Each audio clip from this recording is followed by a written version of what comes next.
G'day, Spice Legends. Welcome to Burn and Vice Down Under, the hottest show down under. Today, guys, we are joined by a bit of a legend down under, down in Tasmania, the old Flamin Devil himself. Flamin Devil, that's Reg. Reg is all the way down there, and he's a bit of a master or a wizard. You're a wizard, Harry. A bit of a wizard with the super hots and the chili pods. Because some may know that Tasmania is notorious for bloody cold. It's one of the coldest parts of Australia with those Arctic winds and stuff like that. So people scratch their heads going, how is he growing chili all the way down there? So let's get none other than our legend in and have a chat with the old Flamin Devil himself.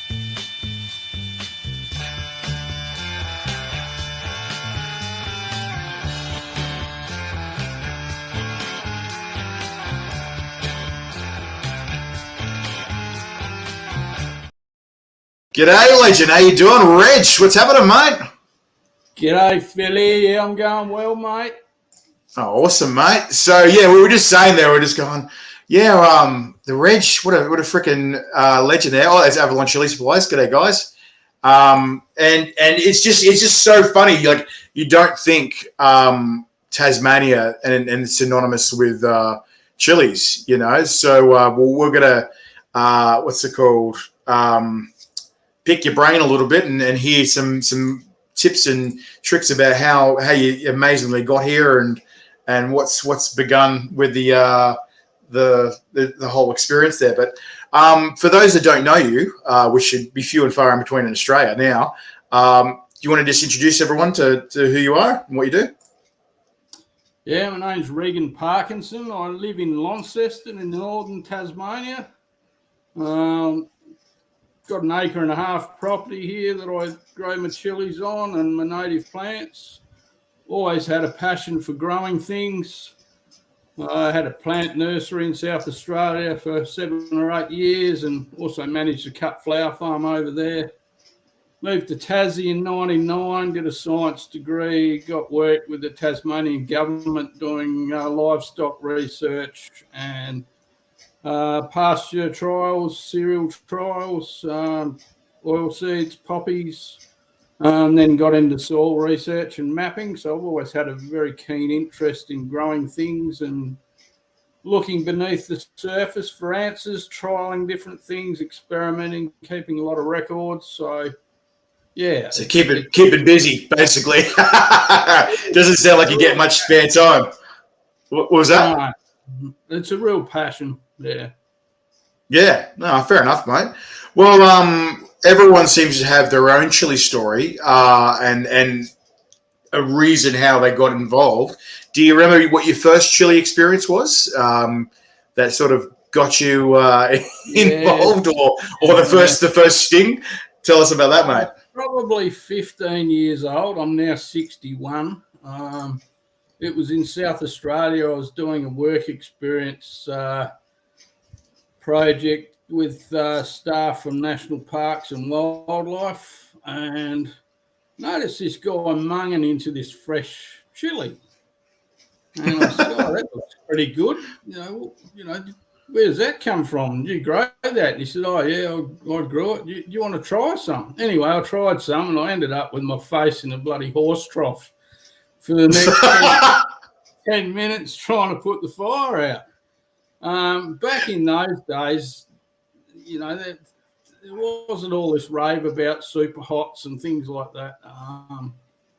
And even when I first started growing chilies here in Tassie 20 years ago, you know, I think the hottest were probably the Boot Jalokia and the Red Savannah Habanero. And after that, it was the Butch T Scorpion. And after that, it just generated into what could be termed an arms race. Everyone trying to breed the hottest and eat the hottest and all that sort of thing. Fair enough. What does it say? Just go what? Calendar. Oh, I just got a calendar. I don't know who that was. They said they got one of your calendars. Yeah, I've got one of your calendars too, mate. It's a bloody ripper. I love it. It's awesome, mate. You get to look at some fresh chilies every single morning. And you got some bloody cool different blends and some awesome colours in there as well, mate. Yeah. Yeah, well, the best part about that calendar, I'd be lost without it, because my fertiliser program, I rotate between different things fortnightly. Yeah. So I Yeah. write all that on the calendar, and if I didn't do that, I'd be thinking, what did I do last? So. Oh, if I didn't have a calendar, I would be running around like a chicken without its head on. I'm just like, what am I doing today? What's the thing? Yeah. I'd be pretty screwed without it, actually. But look, obviously with having so much access to all this kind of stuff, how often are you eating chili these days, mate? And what was the chili that you said that knocked you down into the horse trough? Was when you were younger? I can't even remember, mate. When I was 15, so I don't know. That's a lifetime ago. just a couple of years ago, just 5 minutes ago.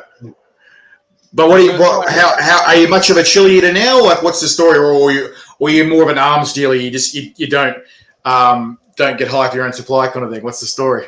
Oh, I eat chili every day. For lunch, I had some smoked salmon on toast with a couple of fresh jalapenos I picked out of the garden. Yeah, usually I'm having my powders or my flakes or my grinder mix on my tea each night. I'm lost without it, really. Yeah, and you do actually make some bloody good products, man. And I love those the spice packs and the combinations that you do there. I've got some of you before. I reviewed them a while ago, and they're bloody tasty. They're a great addition to your different meals and your curries and whatever. And it's a good way to really chalk up the heat. And I remember some people just want to push the envelope, like you were saying. There's some people who are absolute maniacs where it's like an arms race. And I've seen, what was his name? Daniel Flynn ate like a quarter of a bag of this stuff on top of these noodles. And I'm like, what are you doing? That's like rocket fuel. I was just like, wow. And you must get a bit of a kick out of people just pushing the limits with your stuff and really amping up the game or the next challenges, mate. Yeah, one thing that really makes me laugh, I don't know whether you've watched any of the Dino Pizza Ring Stinger challenges on Facebook. It's a pizza flavor, and if you can eat this very small pizza in under 10 minutes, then you get the cash. And I think the cash a couple of weeks ago was up to $400. So there's one for you. Come down here, scoff a pizza, that'll pay for your plane fare. Fair enough, mate. Good stuff. I uses my mixed dried chili pods on his pizzas, which you can see some of it there. Oh, beautiful. So probably over 80 super hot varieties there mixed up. You say 80? Yeah. 80. He uses that on his pizza along with my mixed chili flakes. Yeah, they're beautiful. I especially love the smoky ones. Are great. Yeah, I've got some of them here. But I'm not here to really blow my own trumpet and promote. I'm more into sharing the love of chilies and growing chilies. Yeah, so that's what I was going to ask you. So what got you into growing spicy stuff? Like you said, you've grown a few other things. You've cultivated a lot of other things. You've had your fingers in quite a few pies over the years. What got you into growing the spicy gear, mate, and getting so prolific at it? I started growing habaneros because they were about the hottest things you could get. And then I went on to Ghost. Then I went on to 7 Pots. I was growing them in glass houses at work.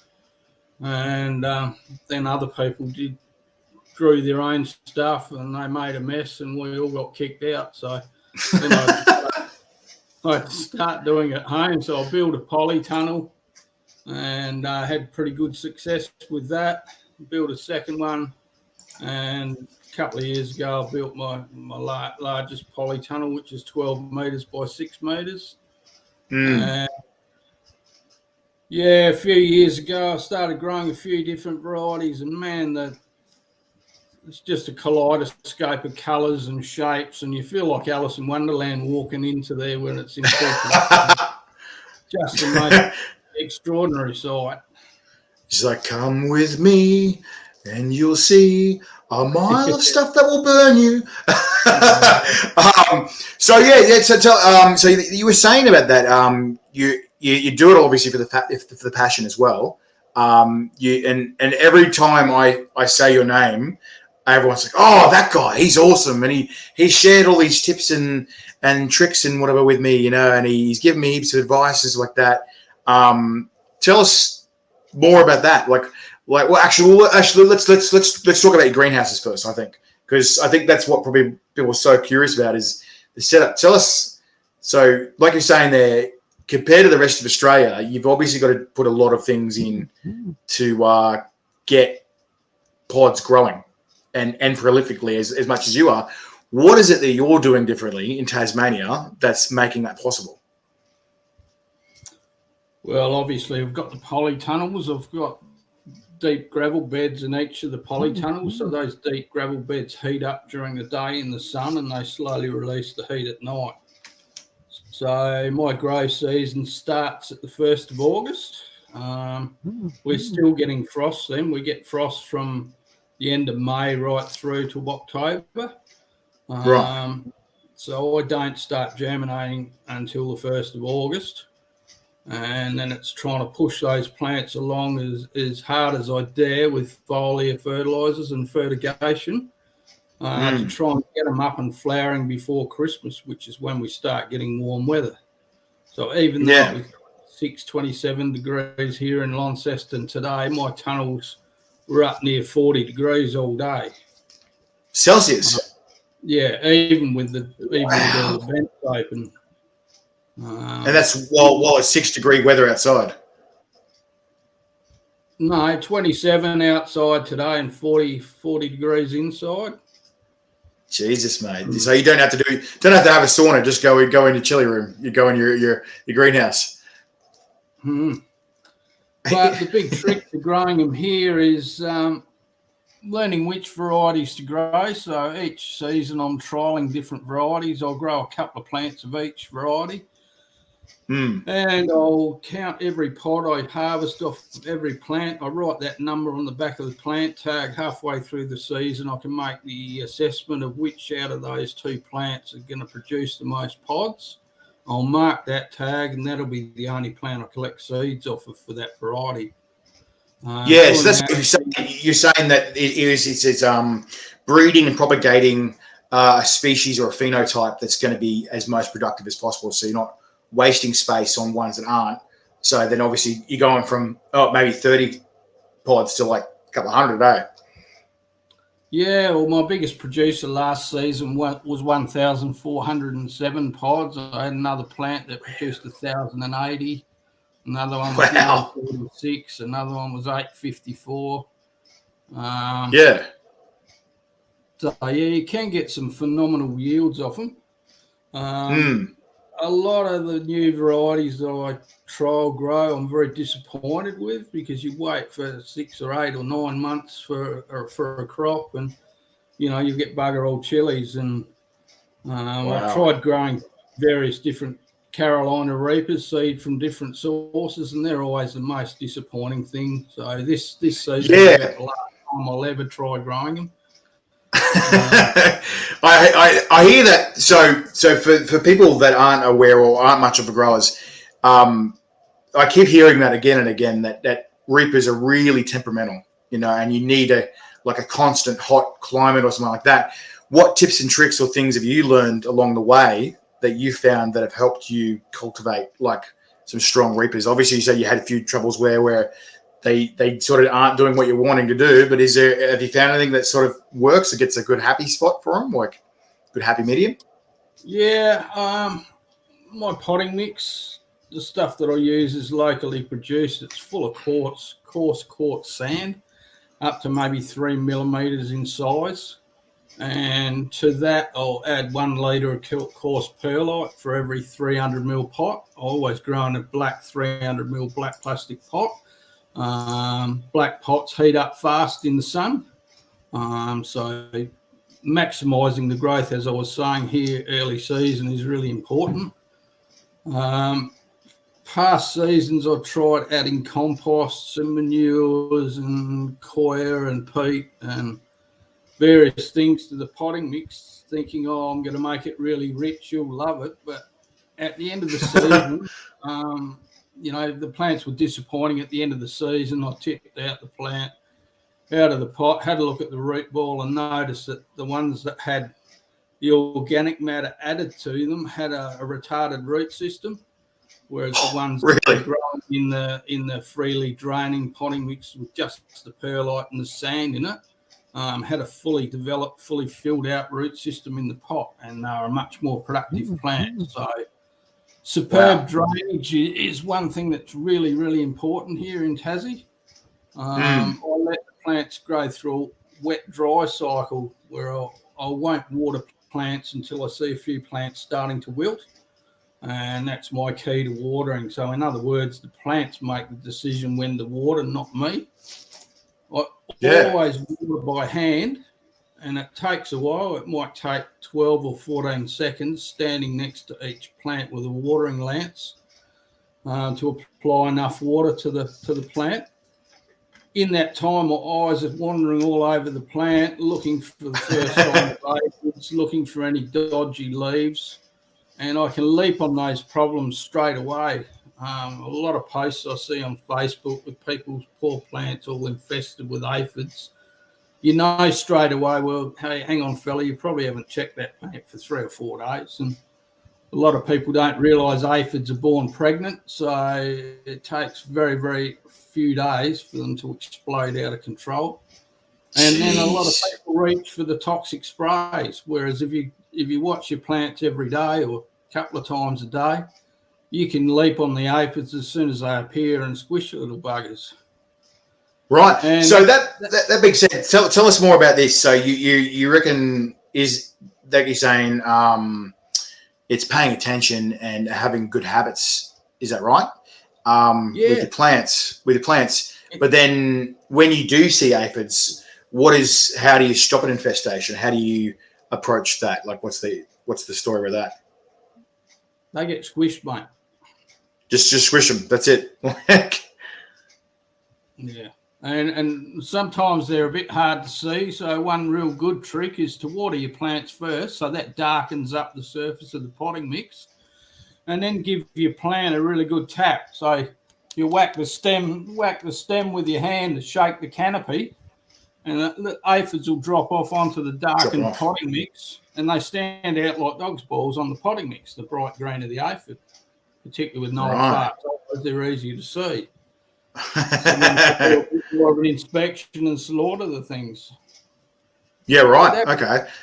That brings me to another point about growing in Tasmania. A lot of growers up north, and I really feel for you guys, you get smashed by Queensland fruit fly, you get smashed by mites, you get smashed by fungal diseases, and a lot of you reach out for the chemicals and spray on your plants, whereas I don't have to spray down here in Tassie. And it makes me shudder thinking how many agricultural chemicals we actually consume in our diets. So are you more? So there's some people that are pro spray and obviously pro that kind of stuff, pesticides and things like that. And it sounds like you're not a pro pesticide kind of guy. What else do you do to counteract needing sprays? Obviously, being in a colder climate means there'll be less bugs and less pests like that. But to counteract that, instead of using sprays, what do you do instead as well? Well, one product I'm trialling at the moment for the guys that I'm making in Victoria is called Soil Mate Revival. Right. That contains 5 different species of beneficial bacteria. So I apply that through fertigation, my watering system. Okay. Some of those bacteria form a symbiotic relationship with the plant roots, and they increase the plant's resilience to fungal attacks and insect attacks. Oh wow! I thought you were going to say something like Avatar, where it's all connected. They got the memories in the tree. They also make the nutrients that are within the potting mix more available to the plants to take up through their roots. So I'm having phenomenal results with this season. So it's sort of like steroids for plants, but is it? Yeah, pretty much. Yeah, it's a natural product. It's a byproduct of the abalone industry. So if you've got somebody that's got a bit of a weak stomach, then, they probably want to wear a peg on their nose or something like that. So it sounds like it's pretty potent smell. Yeah. I was speaking to the guy in Launceston that distributes the product for the Victorian crew. And he was saying that golf courses and a few schools and sports grounds are trying it on their turf. Will it make me grow taller? Somebody asked.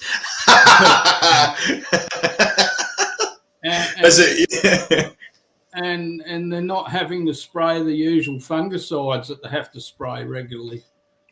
Yeah, so that's that resilience you were saying there. So it's sort of encouraging a sort of resilience. Obviously, you're saying to diseases and things like that. Does it make it more resilient to any pests as well, like bugs and things at all? Yep. Or? Yeah, mate. Yeah, it gives them better resilience to.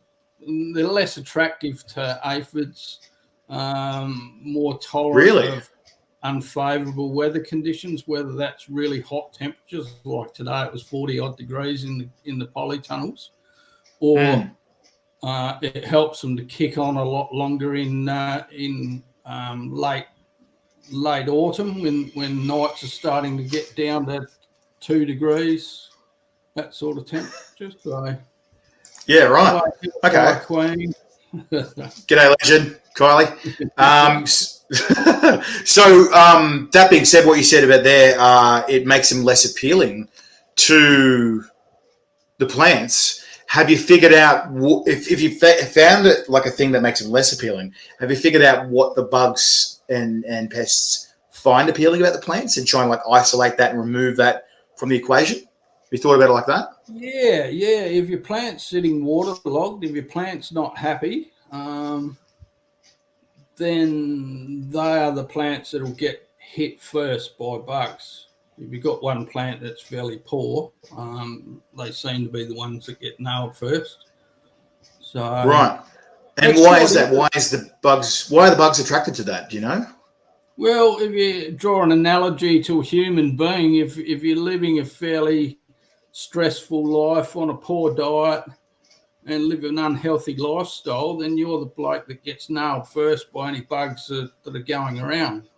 Whereas if you eat a really good diet, you look after yourself, you don't smoke durries and all that sort of thing, then you're less, and you eat lots of chili, then you're less susceptible to picking up stuff. So you eat lots of chili, you get more girls more often if you eat chili and get less sick. Is that right? No. All right. But it will burn out the immune system a bit and keep you a bit healthier though, I suppose. Certainly does. Yeah. Yeah, I know. Seriously, ever since I started eating chili, I get less viruses and less flus and colds, really. Yep. Which it surprised me because normally I don't know. I used to be a footy player, and I don't know, for some reason I can take broken bones and get scuffed up and all messed up, but it seemed like flu and colds always seemed to smash me. But then as soon as I started getting chili in my system and in my life regularly, I was just like, oh, just don't seem to. When's the last time I had a flu or cold? It's so odd. It just seems to. It apparently does build your immune system as well. Like I know that chili is a what do you call it? It's a superfood. There's apparently 44 different qualities that are good for humans. So it's amazing that something so simple, something so small introduced into your life can have such a huge effect. Yeah. And they're even better for you when you don't have to shower them with insecticides or anything like that. So, yeah. Yeah, another thing about chili growing in Tassie is if you can get plants through winter, and this would apply to other cool climate growers, you can get some extraordinary results. I'll be picking chilies probably tomorrow. I've got some perlers here to show the viewers. Yeah, so show. Major Pain Yaki Blue. I got 1,407 pods off of one of those plants and overwintered one of those plants last season. And incidentally, that plant's probably got 300 or 400 pods on it at the moment. This one here is called Godstopper. It's a red Godstopper, nasty, stingy tail on it. So, why is it called a Godstopper? What is the unique part of that one? Well, that particular I'll probably chili just screw the story up, but apparently it came out in a yellow. It was mainly a yellow version. I've got a red and a yellow, but I think there was a chili head in Australia that ate one and it dropped him to his knees, apparently. So he was seen as a bit of a god in the chili world in terms of being able to eat hot stuff. I see. It nailed him, so that's apparently how it got the name Godstopper. That's good. I like it. It's a great name too. Bloody oath. So what's this next one here you got here? Another wicked one I've been working on. That looks dangerous. Gnarly boot Jalokia yellow. Yep. Some of the pods got twice that size towards the end of last season. Wow, really? With Ghost KN Red. Which is crossed with a boot 80, and that's got a lovely colourful calyx on it. Yeah. And Borg 9 Beast, that one frightens me. That's why does it so frighten you? Why? Oh, I just know it's gonna nail you. I mean, I've tried every single one that I grow. Yeah. The first few kilos that I harvest, I promised to Dino's Pizza down in Hobart. So they do a ring stinger challenge down there. So if anyone wants a good laugh of people trying to eat my, watching people trying to eat my chili, then check out Dino Pizza. So speaking of, actually, you're actually going to be chucking in some stuff into the Australian Chili Championships this year, mate. And what do you reckon? So should we just get like a super hot mix and make them just snort it? Like, that'd be a good laugh. Yeah, run a few lines out. Yeah. Hang on, what? We'll probably get banned for drug use. Going, wait, that's not drugs. What are they doing? Oh no, it's way worse. No, I don't think anyone would want to be in the cop if we did that to them. But was it? Yeah, watch that silly bugger on YouTube packing cones with Carolina Reaper, and I saw that. Apparently, went to hospital. And go, what are you doing, man? What's that? What's that saying? What's it called? Play stupid games, get stupid prizes. And I was like, yeah, that was a pretty stupid game. I could have told you that was going to happen. I'm like, far out. So you've got these different mixes. How do you figure out what goes with what and what are you going to put with what? Like you said, you got those super hot mix. How do you define what you're going to put with what? Like what? How do you figure that out? Like what goes well? Well, that's smoked chili powder. That's red wine infused Rob was just saying that. I have tried his smoked spice blend, Rob. It's sexy. It's bloody sexy. I love it. It's good stuff. I've used it all. It's all gone. It's great. It's fantastic. Cold smoke with apple wood chip, and that actually won third prize in the Mr. Chili comp in 2000. Oh, I bet. I bet it would have. Yeah, I was really pleased. So yeah, the smoked flakes and the smoked powder, things like chili con carne, tacos, nachos, burritos, spaghetti bolognese, winter stews, anything where you like a bit of hearty smoke flavour. Anything you want to heat up your meals with, obviously get a bit warmer. Yeah. Yeah, and the plain flakes and the plain powder.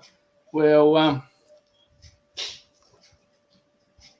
They're good for things like curries where you don't want to adulterate the taste of the curry with a smoky sort of taste. Adulterate. Adulterate. There's That's one good. of the That's a good reasons word. why I'm not really a big sauce fan is because I'm a bit of a cook. I like cooking and I like really good food, and I think sauces often alter the taste of your food, whereas with the powders and the flakes, you can add the grunt without changing the flavour sort of thing. If you get what I mean? Yeah, I totally get that because, like, you obviously want to not change the flavour too much, but at the same time, enhance it, add to it, not just go and go a completely different direction. Is that what you're saying? Like, you're sort of annoyed with sauces will sometimes take over the flavour, whereas you just want it to enhance what you're eating. Yeah, I totally agree with that because, and look, because there's some sauces where you're just like, oh, there's no way that you've made it, you haven't created it to enjoy. Whereas obviously you've done a lot of these things, these products where it's a labour of love, and you've thought about it painstakingly. You've added the mixes in a way where you're like, this is what we're going to do. This is going to give this certain flavour, and like how do you? I wanted to ask, what's the process behind that? How do you figure out this goes with this? This banana goes with an apple. Like, how do you figure out those flavours and which sit together well? Well, just trial and error, I guess. I mean, those chili powders, both the smoked and the plain, I'll have them with peanut butter on toast or honey on toast, or the smoked one, you do some oven baked chips and then grill some cheese on top under the griller and dust them down with the smoked powder. Beautiful flavour.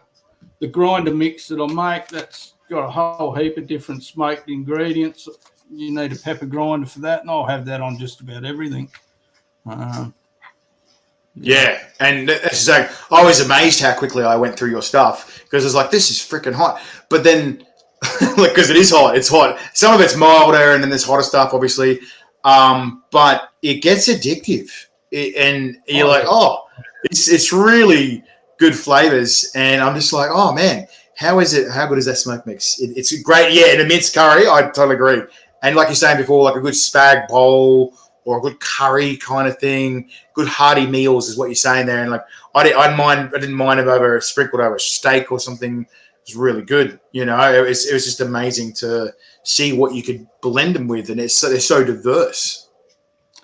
Yeah, well, I can only take 1/4 gram of the mixed powder in a whole pot of curry because I weighed it out on a little jeweler's scale as a bit of an experiment, and it nailed me big time. Really? Yeah, the reason I put them in those small jars is you can whack them in your pocket if you go out to a friend's place or you go out to a restaurant or something and they can't make hot enough food. Well, you drag one of them out your pocket and then you're set, sort of thing. And I got into strife one night at an Indian restaurant because I asked them to make it super duper Indian hot, which is usually a lot hotter than Australian hot. Hot Indian hot, yeah. It was a vindaloo. It wasn't that. It was bloody hot, but I dragged that out of my pocket, started whacking that on the plate, and I got caught by the waitress, who was also the co-owner, and she said, well, what's this? And I said, oh, it's my chili powder. She said, oh, isn't our food hot enough? And I said, well, no, not really. I'm a bit of a sick man. I like really hot food. And she said, my husband is the chef. He would like to see this. So will you come out to the kitchen? So I went out to the kitchen with my little jar, and she said to her husband, try this. And they got 2 teaspoons out, and they both had a little bit. Well, you've never seen two people try and break each other's neck, get to the fridge for the milk. That's awesome. So if people want to get hold of stuff, mate, what's your website for everyone at home? Flamin Devil. Is it flamindevil.com.au? Yeah. That's the one? All right. So, guys, if you want to check out this stuff from Reg, flamindevil.com.au is where you get this stuff. Also, what is it? Your Facebook page, you can contact you there as well. Yeah. Is that right? anyone out there, and this is not just for products, because the reason I sell products is I spend a hell of a lot of money on growing my chilies. Like I probably spent $8,000 this year growing chilies, buying stuff. So yeah, the few dollars I make from selling seeds, from selling plants, from selling my dried products, from selling stuff to people that make sauces and jerky and all that just gets ploughed back into the business. So yeah, I've got 2 Facebook pages. One's Regan Parkinson, the other one's Flamin Devil. If anyone wants any help or information on cultivation, I'm constantly emailing people information on fertilising and potting mixes. I spend most of my time on Facebook trying to help other growers. I've got a full-time government job. I'm not money hungry at all. I'm pretty slack as far as businessman goes. So what was I going to say? So what do you? Oh, I just lost my train of thought. Then. Oh wow, I've just really lost. Wow, there you go. So, tips and tricks. That's right. What's the most common question that people usually get stumped on, where they're like, "Oh, Reg, what's the story with this? How do I fix this? How do I do this?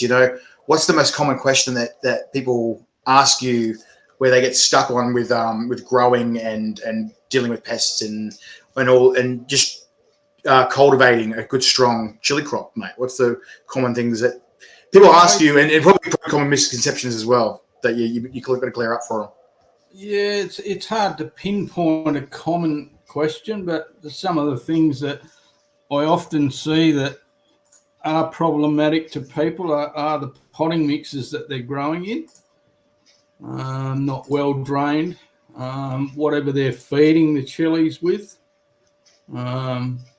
is not adequate or not giving good results. And a lot of the time, I think, people just don't spend enough time with their plants, constantly checking their plants. And I think that's where a lot of problems run out of control, whether it's a bacterial spot disease or whether it's aphids or anything like that.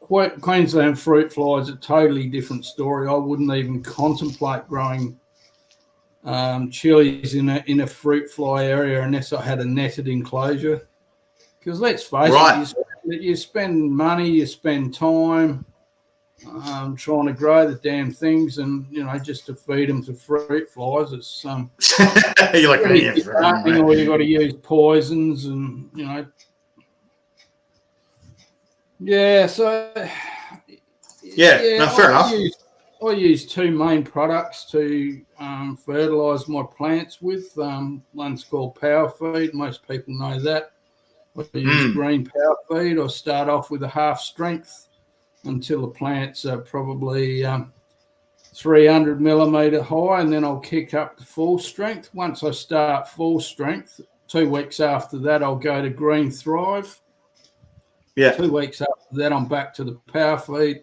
2 weeks after that, I'm back to the Thrive. So that's where the calendar comes in handy to keep tabs on that. I also weekly foliar spray the leaves with Power Feed as well, which gives plants resilience to unfavourable temperatures, which is particularly important in early spring here, where you get some really cold nights and frost, so it makes them more resilient to that. Once the plants start getting flower buds, then you want higher potassium and lower nitrogen. So you put your green products away and you drag out your purple Power Feed and your purple Thrive. Once again, you alternate between those 2 products on a fortnightly basis. And I'll also foliar spray weekly with purple Power Feed and Yates liquid potash. And that promotes more flowers set, better fruit production, better pod set. I also do a bit of manual pollination as well, whether that's vigorously tapping the plant stems to dislodge the pollen out of the flowers, or whether that's walking around with an electric tomato pollinator, which is a commercial tool they use in tomato hothouses. vibrates at the same frequency as a bee's wing beat. And it's quite remarkable. What? It's quite Yeah. remarkable. If you touch that on a branch, you can see the pollen drop from the flower. And that's where your pollination happens, which is important in a hothouse where you've got less insect visitation and less wind disturbance. So they're the tips and tricks. So like you're saying you've obviously got the hothouse as well to get less insects as well. Do you have a certain entryway that's like this added layer to stop extra bugs and things getting in as well? No, I haven't. But in the new polytunnel, I keep it closed all the time. It's got big vents there that have got fly screens on them. And last season, I noticed the aphids even came through the fly screen. So this season, I've planted 2 catnip plants next to each vent. So catnip's a smell that aphids are repelled by. So I'm having a lot less issue with aphids in the big polytunnel this season because of the catnip. So catnip, there you go. So it keeps your cat happy and stoned as, and also gets rid of the aphids. Is there any other plants or things that naturally do that as well for other green thumbs that are out there? Apparently marigolds do as well, so I'll try marigolds as well next season. Also, this season I planted asters and everlasting daisies in pots out near my ricotta chilies. So ricottos are a cold climate chili that come from the mountains of Bolivia and Peru and high country in Mexico. So they're totally different species of chili. I've tried them. They get pretty big and they get pretty juicy too, which is actually quite amazing. Oh, they're beautiful chilies. I've got a photo of one pod that was 126.8 grams. Whoa, that's pretty sizable, yeah. I grow those for a fella on Flinders Island off our coast. He makes ricotta-based chili sauce out of them. Wow. So some of those plants are now in their 3rd and 4th seasons. Yeah. And the reason I planted those flowery things, everlasting daisies and asters and things around them, was hoping that the bees would be attracted to those vivid coloured flowers and therefore go on to pollinate the ricottos. And I'm stoked this year. I've got the best, earliest pod set I've ever seen on my ricottos. So really, how many ricottos do you usually get out of a plant? Each plant, roughly, like they flower a lot, or? I had 14 plants last season. I picked 45 kilos, which I froze whole before winter. And I picked a further 22 kilos of pods off them through winter. I shifted them into the big polytunnel on the frost cloth. So that was 67 kilos I got off of 14 plants. Far out. So dare I ask, that's just ricottos. How much are you pulling out a season out of your whole greenhouse chili setup? Last season was a shit season because we had a really, really cool spring and I battled to get growth on plants. And by the time they did get up and flowering, we had windless, bright, sunny days around sort of late December, January, where the polytunnels were sitting between 42 and 48 degrees for 8 days straight. So I lost 70% of my major first flush of flowers, just fell off. Why is that? Because it's too hot? Yeah, through heat. Wow. So I had to work like hell on them in autumn. When it started to cool down and they got their 2nd and 3rd flushes of flowers, I worked like hell on them with foliar sprays and artificial pollination, so I could salvage a decent crop. I think the season before I probably got 200 and something kilos of super hots. Wow. And last season I've been a bit down on that. Yeah. But I chop all the pods up and dehydrate them and put them in sealed containers, and they'll last for a few years. And I think at the moment in the in the spare bedroom in the chili storage room. I've probably got about 14 kilos of that, and each kilo of dried represents a bit over 8 kilos of fresh pods. Wow. So it's 1 to 8 after it's dehydrated there. Yeah. So obviously there's quite a few guys out there and girls out there that are really into dehydrating and do that kind of process. Have you learned any tips and tricks for the whole dehydration process to make it like easier or anything like that works for you? Yeah, don't dry them whole, chop them up, and I dry for 48 hours, a good 2 days, with about 45 degrees. I've got a commercial dehydrator that I use. And yeah, I had to build myself a chili shed away from the house because my wife's hypersensitive to the smell. So I can work in the chili shed all day, and I walk in the house and she'll immediately start coughing and sneezing with the fumes in my hair and the fumes in my beard and on my clothes. So do you have to go into a chemical shower after so she can touch it, or you can touch it? No. Yeah. That's wild, isn't it funny? That's almost like an opposites attract kind of thing. You're like absolutely obsessed with chili, and she's just like hypersensitive to it. She just shake her head every time you come in. She's going. Yeah, she don't eat spicy stuff either. So. Oh really? that's hilarious, mate. But I know each their own, I suppose. So with the grubbing thing, I was saying with do you keep each type separate after dehydration, or do you put them in the containers as mixed? That's a good question. No, they're all mixed up, Kylie. Yeah. So, I mean, some people will eat different chilies and they'll say, oh, it gives you really good burn on the lips. Some will say, oh, it really hits them in the gums. Some will say it hits this particular chili, hits you in the palate. Some will say, oh, the famous Neil Smith one back of the throat. Well, having them all mixed like that, it hits you everywhere, all the different varieties. So it's just like a big stampeding party in your mouth sort of thing. So a stampeding party in your mouth. I like that. Nowhere safe. It just reminds me of that that line from Jumanji with Robin Williams. He just goes, "Run! It's a stampede!" And they're like, "Ah!" And I can just imagine someone go on that, just go like they put it in your mouth and go, "Ah, it's a stampede." That'd be absolutely fantastic. But so we were going back to the whole tips and tricks with the thing. Do you see a lot of people where they just keep throwing on more magnesium and more nitrogen and more magnesium and more nitrogen on the plants a lot? Is that very common as well when they're asking for tips and tricks? Yeah. There's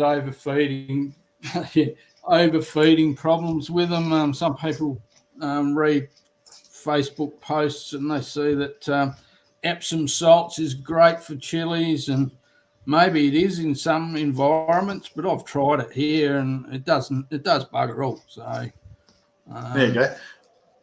Yeah, the reason I swap between the purple power feed and the Thrive is your power feeds are seaweed based, so nothing gives your plants greater resilience to unfavourable temperatures, whether it's too hot or too cold, than the alganates in seaweeds. So that's the first point. The second point is they contain nitrogen, potassium, and phosphorus. So you've got your three basic plant nutrition elements in your power feed. Whereas if you look at the label on the Thrive, then you've got things like magnesium, boron, copper. I can't remember them all offhand, but that's got a swag of trace elements. So it's getting a good balance in the soil, basically. It's a bit more of a balanced diet. So your Thrive is a mineral salt base. So if you were to use that all the time, you'd probably get a mineral salt build up in your potting mix. Whereas if you swap between the two, then one sort of offsets the other, and you don't get that build up. That's good. Okay, so we've got a question there. Is other than plants, what is another way to treat aphids? Constant vigilance. Constant So vigilance. I can't stress that enough. Checking your plants daily. Your first signs of aphids is always going to be little white cast-off shells of aphids on your upper leaf surfaces. The other way to do it is to have a piece of black cardboard or rubber or something like that, or water your pot first. Give it a good tap, and a few aphids will fall off either onto your dark surface or your cardboard or your rubber that you're holding, or the dark surface of your potting mix, and then you can see them. And then it's a matter of going hunting for them and just nail them straight away as soon as they turn up. What do you think of having like ladybugs and stuff like that on hand? I've seen some people they use that technique. There's a company called Bugs for Bugs that you can buy ladybugs from. I did think about that, but then I thought, well, you poor bastards, you probably won't like being in the polytunnel at 40 degrees. So I could see him buggering them off because it's too hot. So are ladybugs a bit temperamental to temperature as well, are they? Well, I don't know, but I don't think they'd probably like being in a 40-degree polytunnel in blazing sun. Okay. And so, like, have you figured out what, like, a perfect temperature for other people that want to use greenhouses and kind of designs like that where it keeps the heat in? Have you found there's a perfect temperature? Like, there's that little perfect balance of temperature or range that they grow in? I said 30 degrees is your optimal temperature for chilies, whether that's germinating seeds or growing them. 30 degrees is about perfect. I've recently paid $2,000 to order a thermal screen in from Holland, and that's installed in my new polytunnle in 4 sections. Provides 55% shade. Unfortunately, I'm still waiting for a 12-volt power supply to power 2 radiator fans that I've set above the thermal screen ceiling to suck the hot air out. So I was going to say, you could just get like a, what's it called? You could build a sunroof like in a car and just go, boop, boop, and it goes, lets all the hot air out, and the first again. That's not as silly as it sounds. Commercial glass houses are like that. They've got swing-up vents that kick in at certain temperatures. Because that's what I was just thinking. I was thinking, you got to release that temperature, or it might get too humid or too hot in there or too dry. You got to let some of it out, and then as soon as it cools down, back closed again. The worst days are when you got no breeze, because even if you got the big vents open, if you got no breeze and that, doesn't do much at all. Okay. And so one of the techniques you were talking about there, and I've heard this a few times with a lot of different growers, that they starve the plant of moisture or water a bit. Can you talk us through that process of, like, what do you look for when you feel that optimizes the plant, and when the plant does need water, and when the best time is to water those plants? Because I've seen that with a few different types of other plants, not just that. Like I've heard where there's certain techniques where you starve like a lot of marijuana plants like that to make them more potent, or more sexually starved by the male-female plants. And it's like a sort of technique. And it sounds like you're doing something similar there, except with water and hydration and like that. So talk us through that a bit. Yeah, as I said, chilies like going through a wet-dry cycle. So I have saucers underneath my black plastic pots, and in hot weather I'll usually apply enough water till the saucer's about half full of water. But the saucer does 3 things. It stops you losing your valuable nutrients that you've just paid for. Out your drainage holes, it stops the roots of the chili plant coming out the drainage hole and penetrating into the gravel beneath.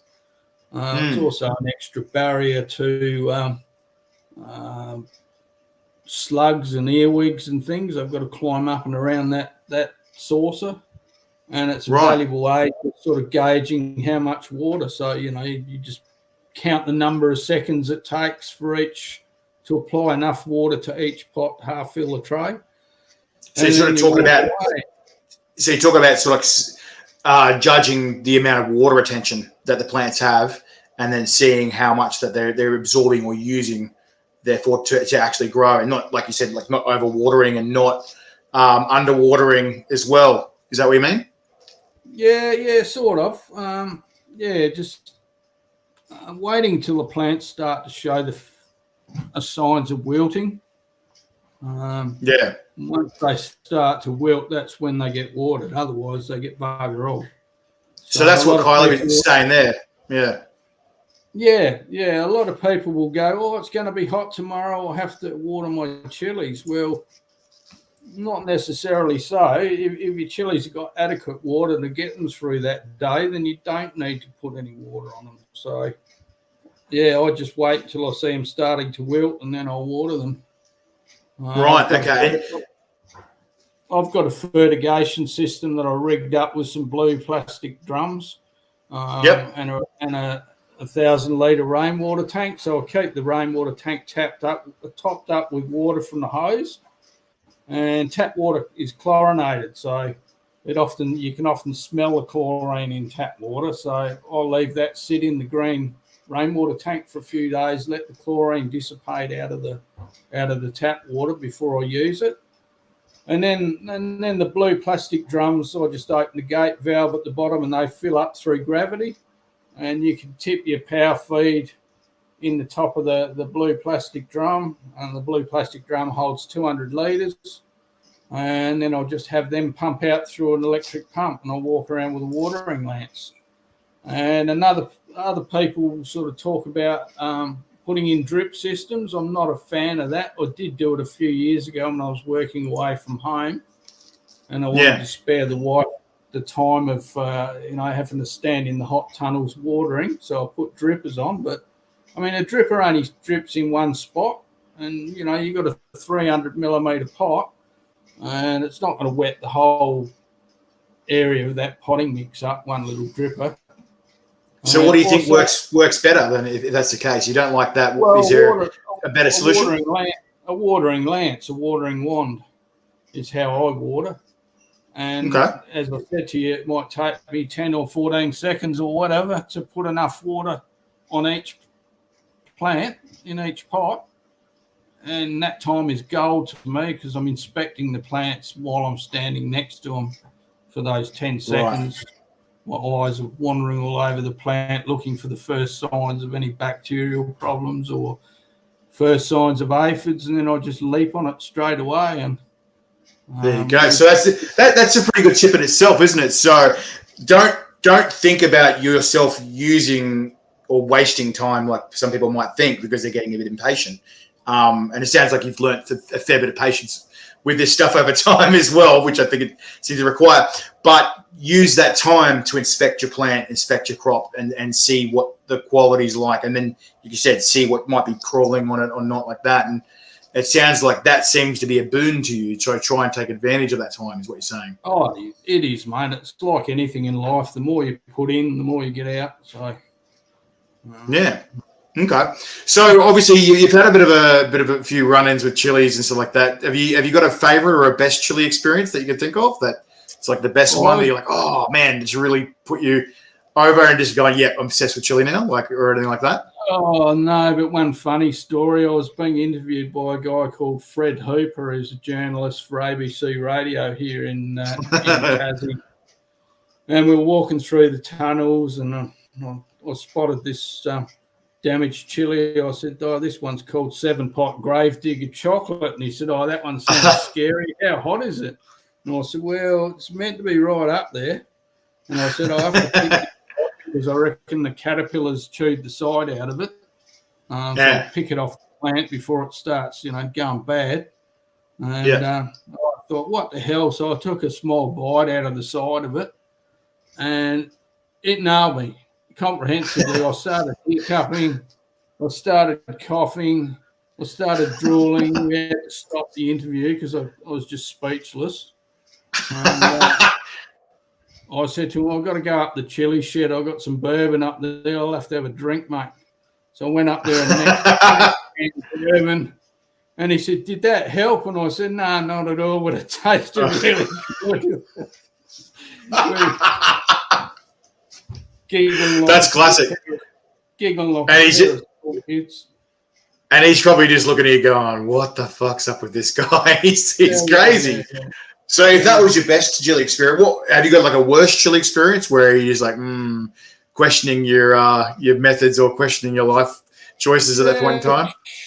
Chopping the chilies for the dehydrator without goggles on, and I got a or gloves. Red boot jalokia in my eye. It nearly dropped me. Yeah, I could see that. I've made the mistake of getting chili. I've got it in my downstairs and I got it in my eyes. And for some reason, your downstairs seems to sort of adapt a little bit. And you're like, yeah, okay, this sucks, but whatever. This is my life now. But then it seems to be every time I get in the eye, it's every single time. It's just bang. It's just like your eyes never seem to adapt. But down there, you're like, yeah, okay, it sucks, but you sort of like, yeah, whatever. It's damage is done. But feels rather nice, actually. a bit of the chili willy. You're a bit of a masochist, mate, aren't you? You like the pain. But yeah, getting it in the eye, that was serious. Like all I could do was bolt round to the garden hose, hold my eye open, and just trickle the water into my eyeball for about 20 minutes. And then I stopped, and I had snot and drool going everywhere. And oh no, that was horrific. And one time I was grinding chilies to make powders, and I was doing it outside, and this is before I built the chili shed, and I had a gust of wind come through and drove a bloody cloud of powder into my eyes. And you're back. Not. Well, is that sorry? I think you just dropped out there, mate. For a second. Sorry about that. So yeah. Obviously, you're trying to wash it out of your eyes. I heard a good tip from someone because I got some extract in my eye, which is the dumbest thing I've ever done. And it was by accident. I was trying to drive and I wiped my eye going, oh no. And I'm like trying to forcefully cry, pushing it out of my eye, going, oh. And then I just like pulled to the side of the road going, someone take the wheel. And I'm like, I poured milk in my eye. And I'm just like, what am I doing? And I remember one of the tips from my friends, he goes, get the No Tears kids shampoo and just stick it in your eyes because it's non-toxic and you can get it on your eyes, it doesn't burn. I was like, oh, what did I think of that? That's a good bloody idea. I was like, all right, I'll be thinking, duh. And I was like, I bet you so many people are like, oh, whoa, because I made a mistake and I was trying to wash my old fella with detergent and a scourer. And I'll tell you what, it's a bit sore afterwards. And I was like, that didn't work out very well. My girlfriend was like, why is it red? What? I think chef use olive oil. Olive oil. Oh, okay. There you go. But then you'd probably be slipping everywhere. Yeah, trying to drive them. Get the burn out of your skin and that. Yeah. But wouldn't olive oil just spread it? It's like spreading the fire. Like it just keeps spreading. And then you couldn't get rid of it because you can't wash it off because it's oil. It'd be oily everywhere. Well, you think a chef would know what's going on? Yeah, but does the chef play with what you play with, mate? No, maybe not. But, yeah. You're like, oh, yeah, maybe not. So getting it in downstairs during the part of the month when I say I'm broken is not fun. I thought I'd thoroughly wash my hands and under my nose. Oh my, it hurt. Sorry, TML. Too much information. TMI, that's great.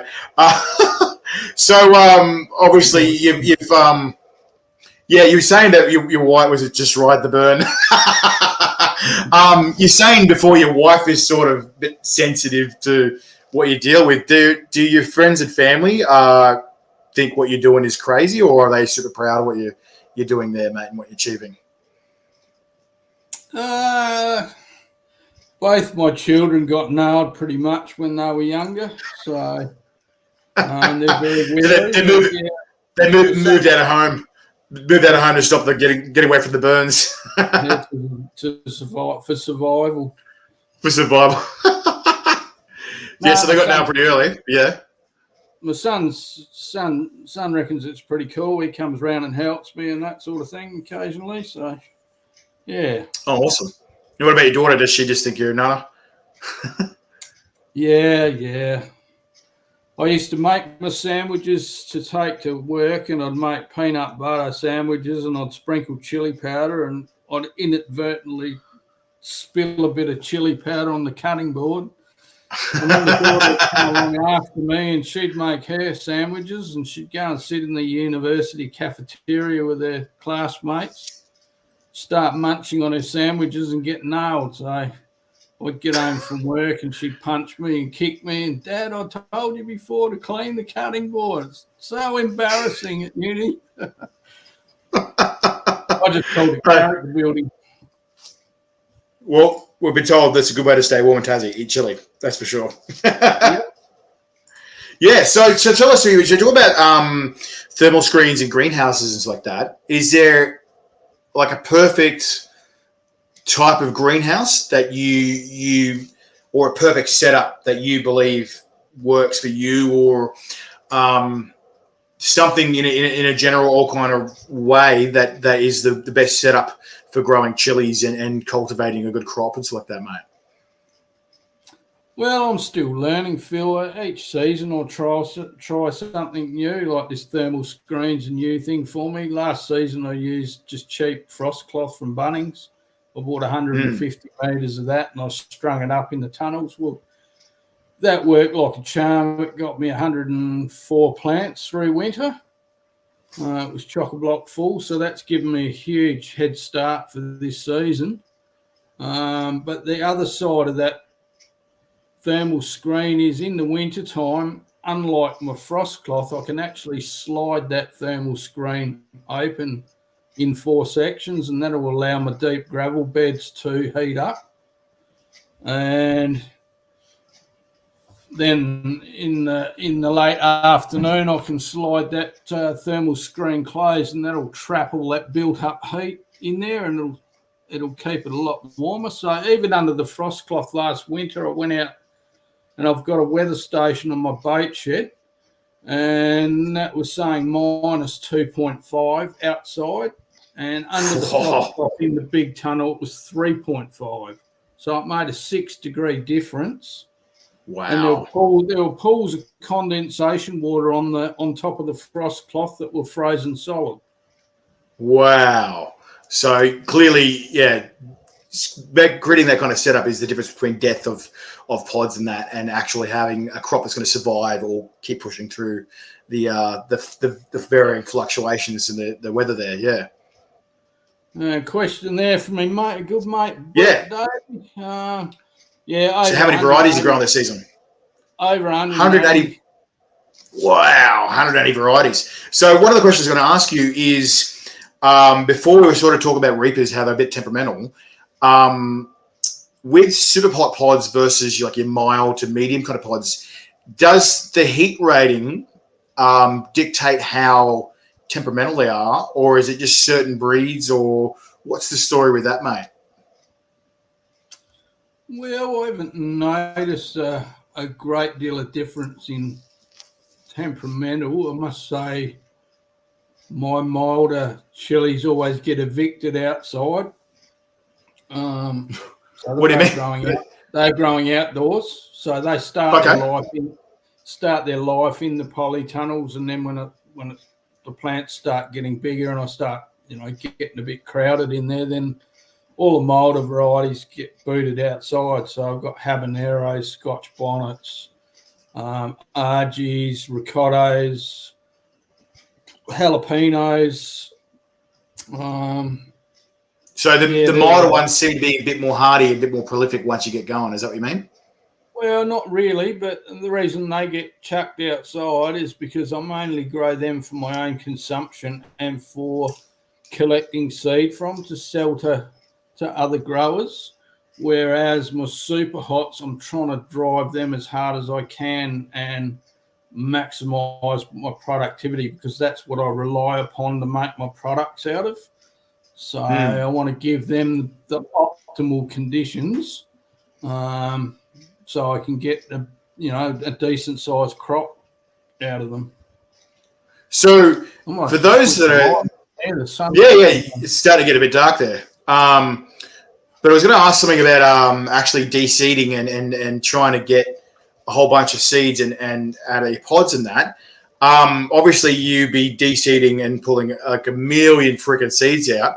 Have you learned or figured out a technique that you can pull them out quicker or easier or be a bit more efficient? Because I'm sure that there's some people where they're just going to be like, fuck this shit. Like, like if you figure anything out. Mate, I spend months seed collecting, and I'm a fussy old bastard. Like, I'll grow at least 2 plants of each variety. And as I say, I'll record on the back of the tags how many pods I'm picking each time off each particular plant. Then I can make my assessment of which plant's going to be most productive. That's the only plant that gets seeds collected off it. I then feel the pods on that plant each day, assessing for ripeness. So some pods will start softening from the bottom when they ripen. Some pods will start softening from the top when they're fully ripened. So once I've got the fully ripened pods, I'll pick them. I'll take them into the chili shed. I sit down with a surgical scalpel and I dissect each chili pod under an illuminated magnifying glass, and then I'll cut each seed away from the pith, and then I'll look at the seeds. I'll flip each seed over, look at both sides of the seeds, and only the very best seeds are the ones that are collected for drying. Hello, you've cut out, mate. Oh, there you are. Sorry, mate, you just cut out for a second. Can you hear me? Yeah, you cut out too.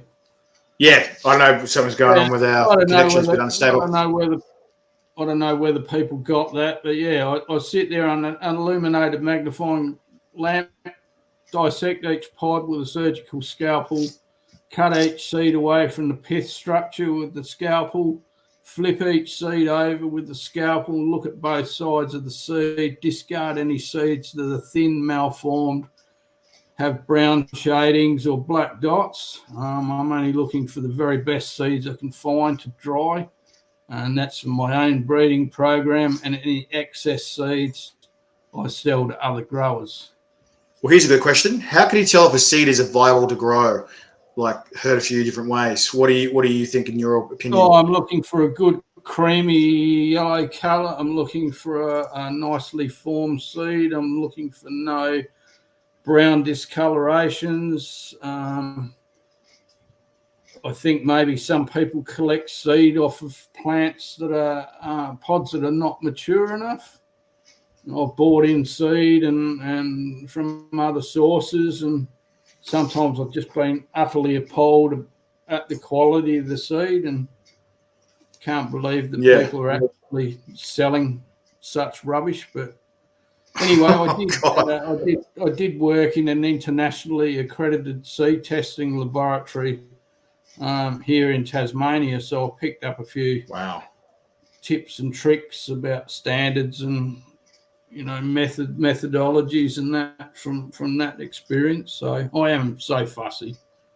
No, that's okay, but it sounds like that's why and how you get quality products is by being fussy, having a certain standard. It's quality controls clearly, and so with those kind of quality controls, is there certain methods or tips and tricks to avoid those malfunctions or the, like you said, the discolorations? Is there certain things you can do with the plants to grow them in a certain way where you're getting more quality seeds and a better quality yield from those seeds with your crops? A lot of it, I mean, it's adequate nutrition for your plants. It's watering your plants. It's having good, healthy, vigorous plants. But then Mother Nature comes and pokes you in the eye, and unfavourable weather conditions can sometimes you'll open the pot up and the seed's brown inside, or the pod starts softening before it's ripe on the bush, and that's all environmental factors coming into play there. And I mean, each season can be different. Yeah. Okay. You Yeah. do the best you can each season, and try and dot all your I's and cross all your T's and do everything you can to make sure that you've got a good result. Yeah. So you were just saying there, like obviously one of the biggest things that people find difficult is Mother Nature, because Mother Nature is so bloody unpredictable. Whether it be to do with how the phenos are growing and what you're getting through with your genuses there, but then combating like weather, bugs, and things like that. What are the things that you can control, and what are the things where you're like just got to roll with the punches? Well, probably your growing medium, your potting mix, Yep. your choice of nutrients, and your watering regime are your three main factors. And then your constant vigilance of your plants. And I'll keep harping on about that all night, but I just find that's my most valuable tool is the two round things on my face. The two red thing. That's good. No, but it sounds like, yeah, right. So it's obviously have some sort of diligence and vigilant setup where you've got this habit of continually inspecting your plants whenever you can. And that sounds like that's one of the most quality things that you can do there. And Kylie's saying a shelter. Do you feel that a shelter setup is always worthwhile, or is growing it outside sometimes a better medium as well? What do you think with that? I've got plants grow really successfully outside, but as Kylie alludes to, shelter's pretty important. So I've got 50% shade cloth walls up about 1 metre and 1.8 metres high all around my growing area, so the wind doesn't flog the guts out of the plants. I've got 30% white shade cloth over my ricotta plants because I know they're a cold climate lover, so they don't like the full intense sun. So yeah, those sort of things. So with what we saw in Australia, like over the last couple of years, was these crazy bushfires and then heaps of flooding. I mean, like obviously it's a bit silly. You can't really combat a fire. Obviously, just do the best you can and fire extinguisher, water, whatever. But with floods and stuff like that, do you ever consider like the way a particular drainage system, having it on higher ground or something set up like that, where in the worst case scenario, you sort of saved yourself a lot of heartache and extra work and stuff like that, mate? Or if you get like a big storm roll in or something, Yeah, well, your main problem with your big storm, of course, is actual mechanical damage to your plants from hail or from wind bashing them around. There's also heavy rainfall will leach the nutrients out of your potting mix. So, if you are in an area where you've got big dumps of rain, then you want to let them dry out for a few days, let them start to wilt, and then hit them up with some power feed or some Thrive, put the nutrients back into them. I've tried growing chilies in the ground here, and it's absolutely hopeless. Yeah, and why do you think that is? Well, the main factor is ground temperature. So if you've got them in a black plastic pot, black plastic heats up fast in the sun. That extra warmth stimulates faster root development and faster canopy growth. So, and plus, growing them in a pot. Say you live in Sydney or somewhere like that, and you watch the weather, and the weatherman says, "Oh, it's going to be 40 degrees tomorrow." You go, "Oh shit! Well, chilies are in full flower, right? What do I do? Okay, where do I get afternoon shade? Grab your pots, lug them around the other side of the house where it's shaded in the afternoon. Give them a water if they need a water.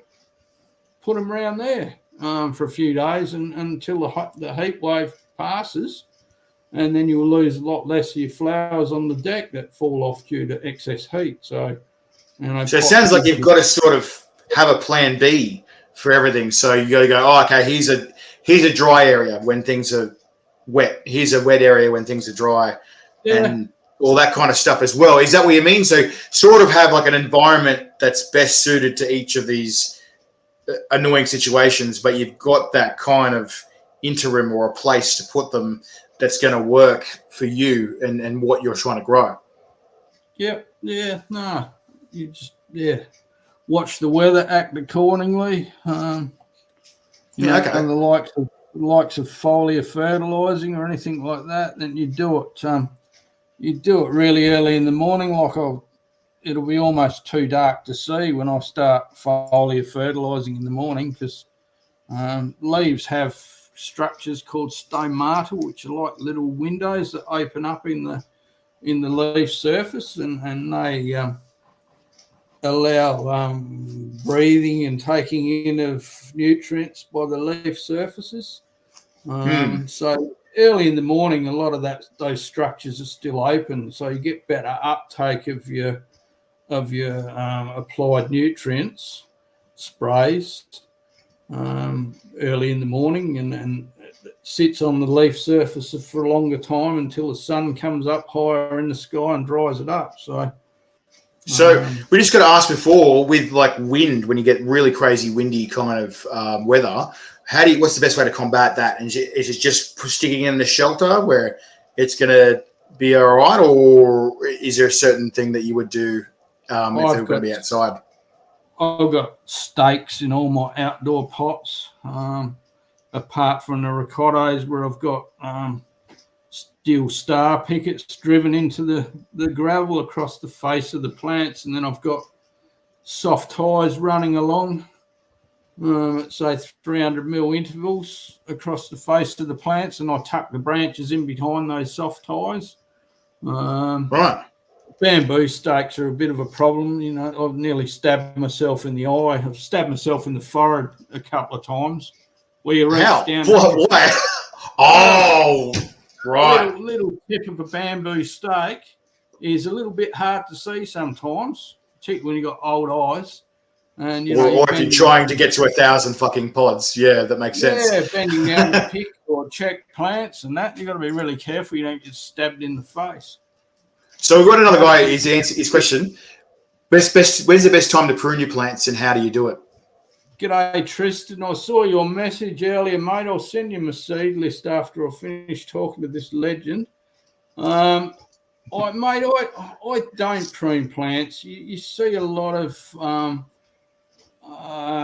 opinions of people on Facebook saying they top plants and they remove bottom leaves, and the only time I really prune is for overwintering or after overwintering.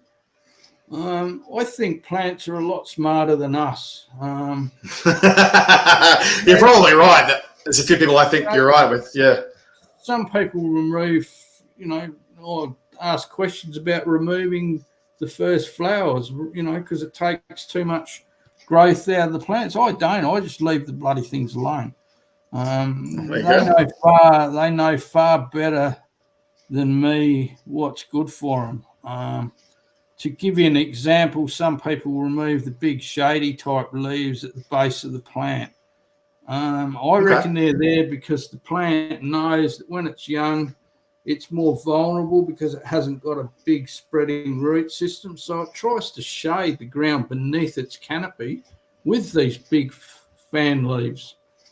And so if you're removing them, then you sort of, you're removing that plant's defense system. Sort of thing. Yeah, defense system. So what you'll notice is once your canopy starts spreading and thickening up top, and that takes over the role of shading the ground or the potting mix beneath the canopy, then those leaves will yellow and drop off. And that's the only time to remove them. So getting back to Tristan's question about pruning, I've done experiments with overwintering plants, and whereby I've cut plants back to nearly a stump, which you often see people doing. And I had a hell of a lot of strife with dieback, and then when the plants regrew in springtime, I got a lot of stunted growth, small pods, tiny leaves. So the next season I went for maybe a prune back to half the mature plant size. And once again, I got a hell of a lot of strife with dieback. So you just reckon just let it be, just let them go wild, let them do what they need to do because they know what they're doing. Yeah, and then this last winter, I thought, bugger it, I'm just going to open up the middle of the plant and I'm going to thin the canopy just a little bit to let light and air in. And I had a hell of a lot less strife with dieback. The structure of the plant was there when it came out of winter. So all I did was sit them on a table, prune back fairly hard, maybe a third, cut them back by a third, blast all the potting mix off with a hose, dunk the whole root ball in a bucket of sea salt to help them through the transplant shock, and then put them into fresh potting mix in the same size pot. And now they're magnificent. As I said, I'm going to have to pick them this week. They're just covered in pods. So, wow, there you go. So I've got another question here. Former super hots need way more attention than all my other plants. Do you think I'm doing right by getting them out of the sun during really hot days? What do you think of that? Yeah, great idea. Great idea, yeah, particularly if they're in flower. If they're not in flower, it's not so much of an issue, but excess heat will cause flowers to abort and fall off your plants. I can't say that I've noticed that super hots need more attention or different treatment than other varieties. Yeah, I treat them pretty much all the same. Obviously, I've got big differences. I've got 3 polytunnels. One's 5 metres by 3 metres. That runs a lot more humid than the other 2. I've got one that's 8 by 5 metres, and I've got one that's 12 by 6 metres. Well, they all behave differently to one another because of the way they're orientated, the way the vents work.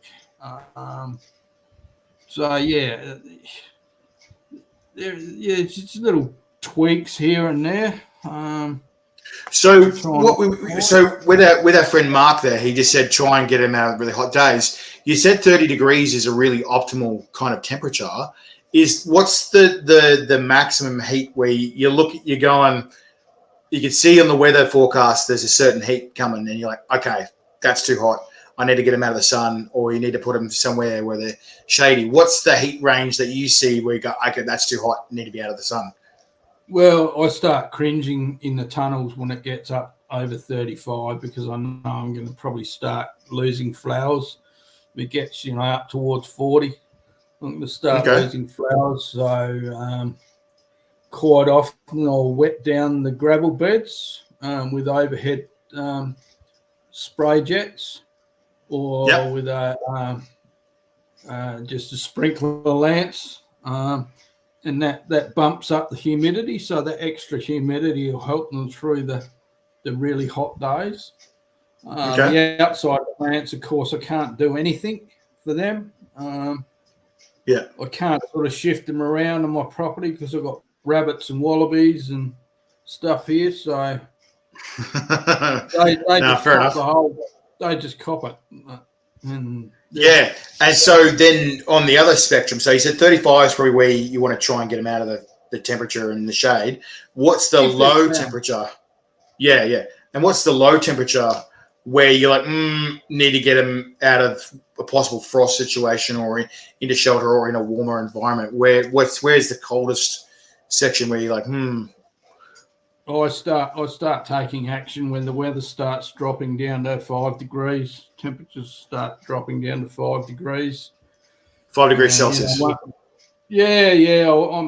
constantly watching the weather forecasts and acting accordingly. But if I know that there's a heat wave coming, or if I know that there's a cold snap coming, I'll immediately give them a hit of power feed.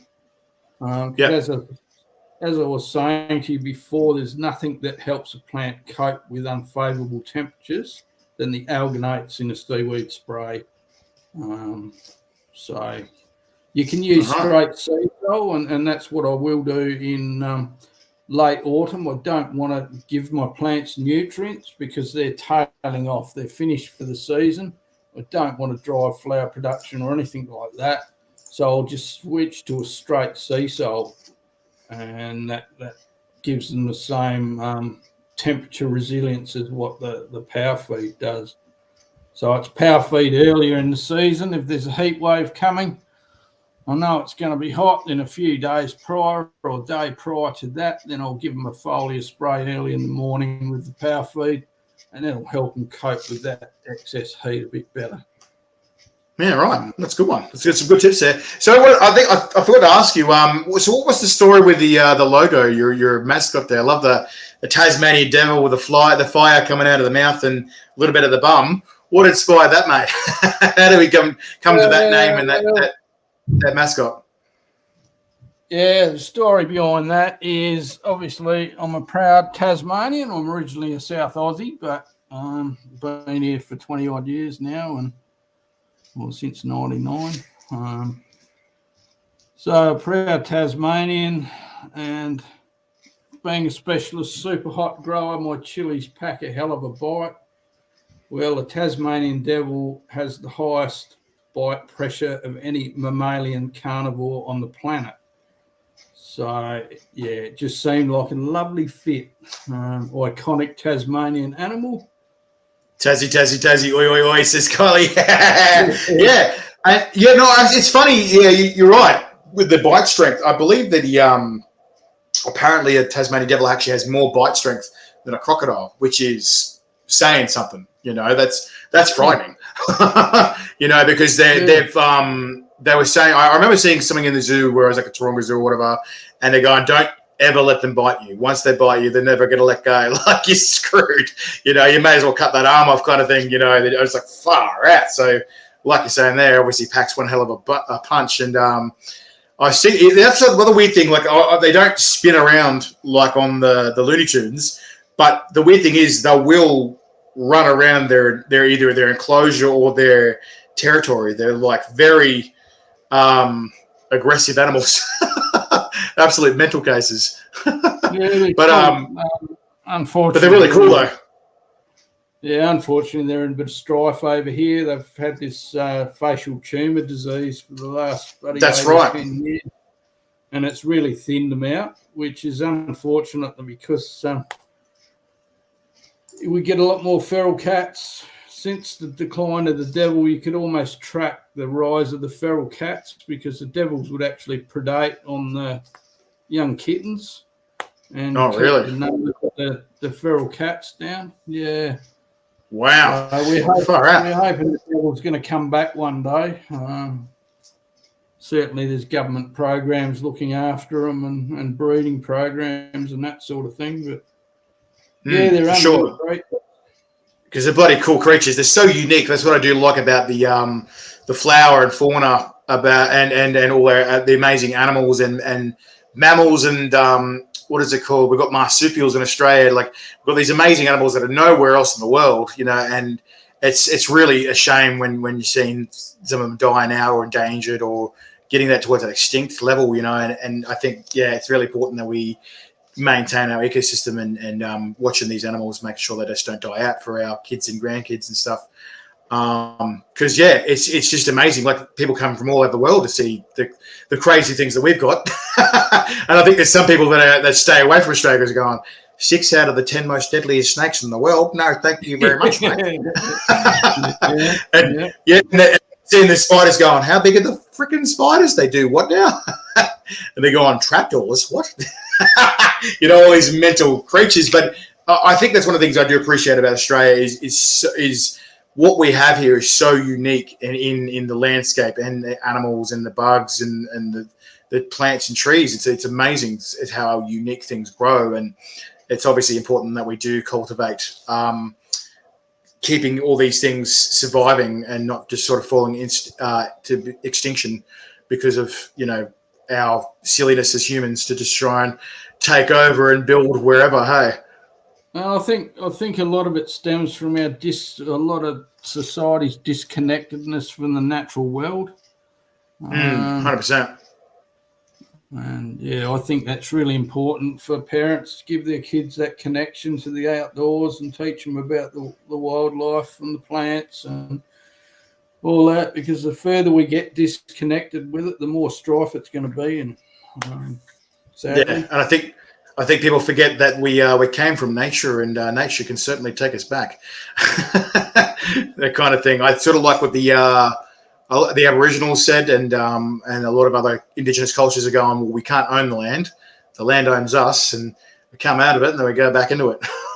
And I'm like, yeah, that's pretty fair. Yeah. Yeah. Yeah. Well, mate, we're getting towards the end of our interview, mate. I wanted to ask you, what kind of advice would you give to people that are wanting to start out their chili farm or start professionally growing and attempting to do what you do? What advice would you give to them, or what have you learnt that's helped you cultivate like a strong chili farm or agricultural yield to what you're doing there, instead of just sort of going falling flat in your face and just going, oh, that sucked? Seek good advice. As I said to you, I do have this business, but I spend very little time trying to push my business side of it. I spend most of my time on Facebook trying to help other growers, because there's a lot of misinformation out there. That's a good question. So you're saying seek good advice. How do you know what advice you're getting is good advice? So where is there a way to find out or prove what advice is real and what's just sort of shit talk? I mean, you can Google. Google for information about nutrients. You can Google information about plant physiology. You can Google scientific papers on research work with capsicums and things like that, which are a closely related plant or in the same capsicum family. That's what I'd be doing, but spend your time looking right into it.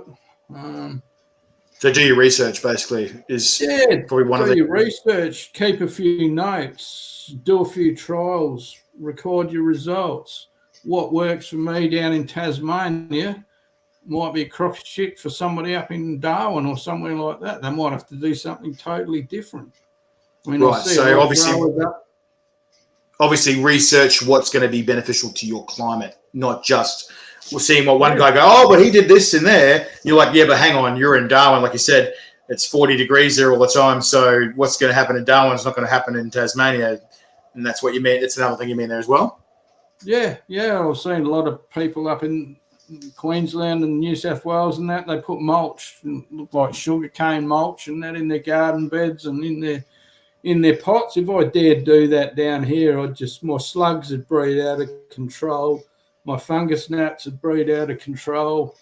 I just couldn't cope with that extra burden of insect pests if I was to use mulch. So I don't use it at all. But I mean, some people may have to in a hot climate.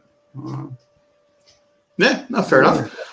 All right, mate. And I guess the last thing I want to ask is, so what's in the future for Flamin Devil and old Reg there, mate? What's the story? What are we getting into? We've got our fingers in any more things? I can retire in about 4 years' time. So, I've got everything sort of set up now. My 3 tunnels, my chili shed, all my processing equipment. I might keep going with chilies. I might get back into propagating native plants, which I enjoy doing as well. As I say, I'm not driven by the almighty dollar. I don't need to make lots of money out of my chili side of things. I'm just content if I put back what I take out financially. I don't know. I haven't really got any plans of expansion or anything like that. I'm only me. I'm only me. There's only one of me. So, as I say, I'm 61 now. I don't want to expand or get bigger because, why kill myself? Yeah, no, fair enough. That's solid advice, mate. All right, mate. Well, we might let you go. Thank you so much for giving all your tips and tricks. Is there anything you want to say to all the legends out there, or any shout-outs or stuff you want to say before you go, mate? A genuine huge thank you to you all for all your support you've given me over the years, encouragement. yeah, I particularly enjoyed sharing the knowledge, and there's nothing I like more than people sending me reports and how their plants are going and how my advice has worked for them. That's really pleasing. That makes what I do so worthwhile. And I'm always here. I'm always here to answer people's phone calls, emails, messages on Facebook. I always make myself available to try and help other people out, because that means more to me than dollars. And so that being said, you said that a fair bit, where obviously it's more worth money than money. So it sounds like being passionate about what you're doing is important as well. Obviously, that's going to get you over the line when there's hard days, because it's not always going to be an easy day. Is that right? Yeah, no, I do it for my mental health as well, just keeping myself busy.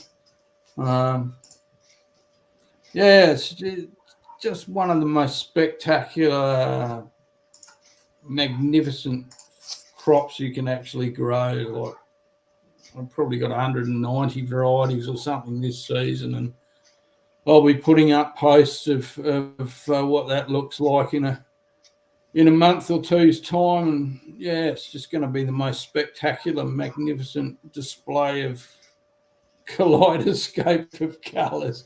I do like that seeing your post where I just go, wow, that is like a freaking.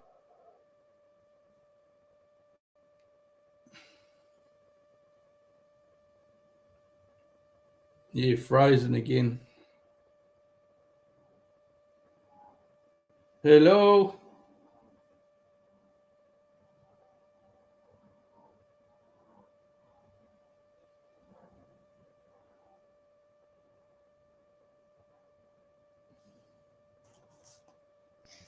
Oh, here we go. You're back. I'm back. You're back too. Yeah. You froze. Did I freeze as well? Did I? Yeah, you did. All right. Well, it was really awesome chat with you, mate. I think we might love you and leave you and keep going before it cuts out again. You're hungry? Yeah, fair enough. I've got some cold smoked trout to pounce on. Ooh. So before we go, what would you put on your trout, mate? What's a good flavour or thing that you would play with to put on? Probably my smoky grinder mix. Yep. Cold smoked garlic, pink rock salt, coriander, peppercorns, my red wine infused cold smoked chili flakes, Szechuan peppercorns. Yeah, that'll be choice with the smoked trout. Awesome. There you go, mate. So, and like I said, go to flamindevil.com.au and facebook.com/Flamin Devil to hit up Reg here and get some of his products, because he's got bloody ripper products, and we're going to see some of them in the Australian Chili Championship this year. We're not sure. Should we make them snort it? What should we do? we'll figure something out that's going to be painful. I mean, fun with those guys. All right, Legend. Well, thank you for joining us tonight, and you have a good night, mate. And thank you so much for your amazing advice. Everyone really appreciates it. So do I, mate. Thanks for the opportunity, big fella. No worries, Legend. All right. One day. That's the plan, my man. We'll get down to Tassie one day. That's for sure. Good on you. All right, see you, Legend. Hooroo. All right, Spice Legends, that's it for our spicy goodness tonight. Thank you so much for joining us. All I have to say for now is keep calm, be awesome. Woo!